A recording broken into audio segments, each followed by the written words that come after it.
네, 6월 30일 월요일 기도를 돕는 그 사람 매일 묵상. 매주 월요일은 팀 켈러의 기도를 통해서 기도의 원리를 배우고 있습니다. 우리가 계속해서 이제 기도를 분별하다라는 이제 understanding prayer에 대해서 배우고 있는데, 기도는 하나님과의 대화다. conversing with God 해서 하나님과의 대화라고 했고, 지금 이제 encountering 하나님과의 조우라 그러죠. 하나님과의 만남을 얘기합니다. 그래서 이제 how we encounter 해서 우리가 만나는, 어떻게 우리가 하나님을 만나냐 할 때, 우리가 하나님을 삼위일체 하나님을 만나는데, 첫 번째는 성부 하나님, 하늘에 계신 아버지가 되시는 하나님을 만난다. 그리고 이제 그 성령 하나님 우리가 경험한다. 그리고 지금 세 번째로 우리가 예수님을 만나는데, 그 예수님을 중보자라고 지금 표현하고 있습니다.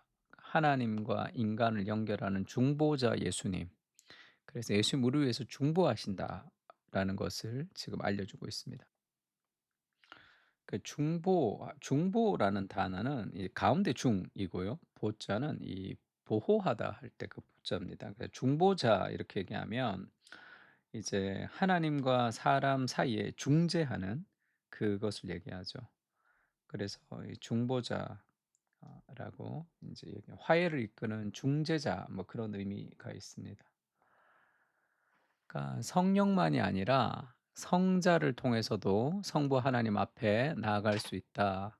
그리스도의 중보하심에 힘입어 예수님의 이름으로 하늘 아버지께로 가면 하나님은 기꺼이 아버지가 되어 주신다는 건 의심의 여지가 없다.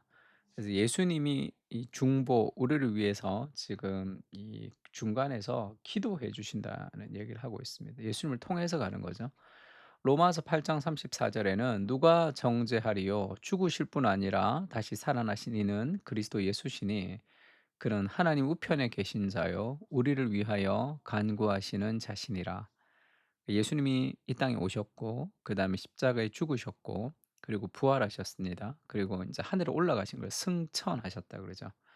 거기서 뭐 하시냐? 승천하시고 이제 재림 다시 오실 텐데, 승천하셔서 하늘에서 재림 다시 오실 때까지 뭘 하냐 하면 하나님 우편에 계신다 할 때 이것을 재위라고 얘기합니다. 통치하는 거죠. 하나님의 그 왕의 자리에 올라가셨다는 거. 예수님의 그 하늘에서 통치를 하시고, 그리고 우리를 위해서 중보 기도하신다. 예수님이 지금 우리를 위해서 간구하고 계십니다. 그러니까 주님의 거룩한 중보하심, 특히 시시때때로 우리를 위해 간구하시는 데서 드러나는 다정한 면모만큼 구세주가 가진 친밀함과 하나님의 백성을 지키려는 결코 사라지지 않는 열성을 확실히 보여주는 사실, 우리를 향해 보내시는 한결같은 사랑을 보증해 주는 증거는 다시 없을 것이다. 지금 이 팀 켈러의 기도에서는 팀 켈러의 스승인 에드먼드 클라우니 교수에 대해서 얘기를 합니다.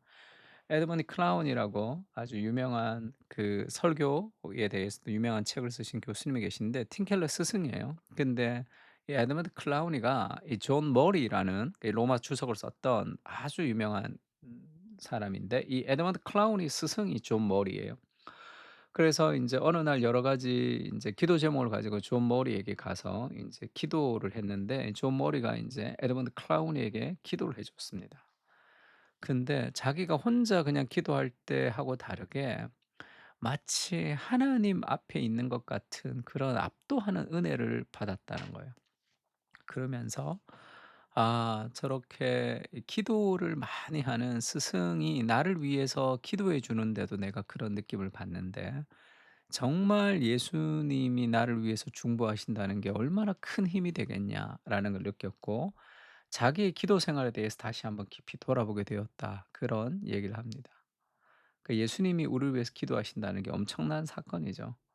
디모데전서도 이렇게 얘기합니다. 하나님은 한 분이시요 또 하나님과 사람 사이에 중보자도 한 분이시니 곧 사람이신 그리스도 예수라. 그러니까 하나님이 이 땅에서 사람이 되신 이유는 우리를 하나님의 자리에 올리기 위해서죠. 그래서 그 우리를 위해서 중보하시는 분이 예수님이 계시다. 히브리서 8장 6 절도 "그러나 이제 그는 더 아름다운 직분을 얻으셨으니 그는 더 좋은 약속으로 세우신 더 좋은 언약의 중보자라. 우리를 위해서 기도하시는 중보자다." 이렇게 얘기합니다.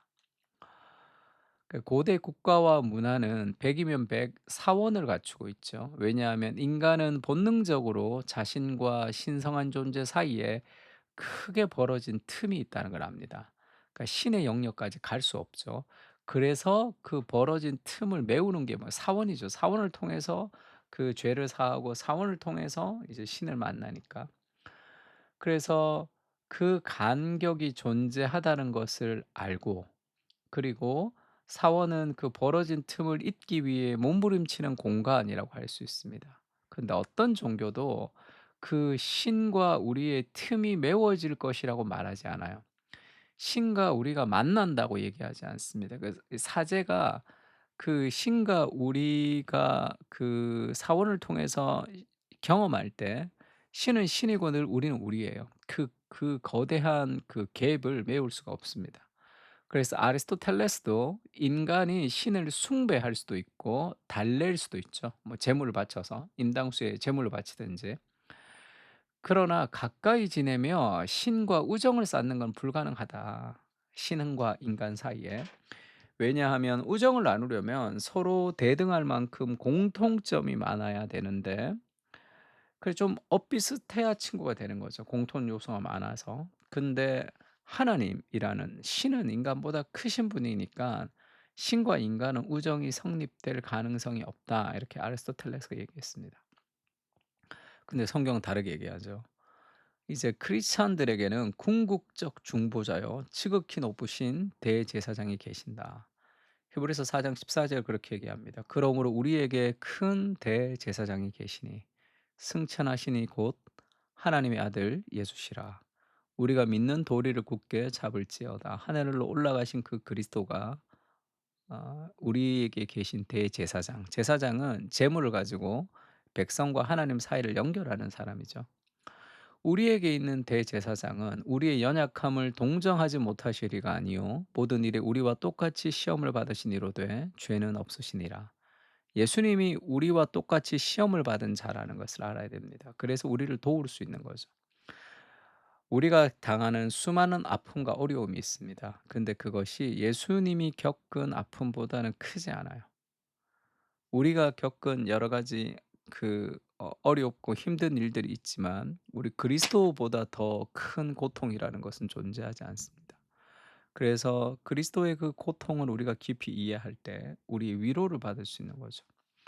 "네가 얼마나 힘든지 안다." 왜냐하면 그리스도가 우리가 지나간 그 길을 다 지나가셨기 때문에, 우리가 경험했던 경험을 그리스도가 다 경험하셨기 때문이죠. 그래서 어떻게 이길 수 있는지도 가르쳐 주시지만 우리의 마음을 위로해 주시죠. 그런 분이 계시다는 거예요. 우리에게 있는 대제사장은 단순히 죄만 사해 주시는 분이 아니십니다. 그러므로 그가 범사에, 범사라는 것은 모든 일 이런 뜻입니다. 범사의 형제들과 같이 되심이 마땅하도다. 그러니까 우리와 같이 되었죠. 인간이 되었죠, 하나님이. 이는 하나님의 일에 자비하고 신실한 대제사장이 되어 백성의 죄를 속량하려 하심이라. 속량이라는 것은 돈을 주고 빚을 탕감하는 그런 개념을 가지고 있습니다. 그래서 예수님이 우리와 똑같은 인간이 되셨다. 그렇게 되신 이유, 우리의 신실한 대제사장이 되어서 우리의 죄를 사하기 위해서 어떻게 신이 인간과 친구가 될 수 있는가? 신이 스스로 인간이 되셨기 때문이죠. 우리와 똑같은 존재가 되셔서 고난과 죽음을 겪으셨습니다. 이렇게 맺은 관계는 깨어지거나 고장나지 않죠.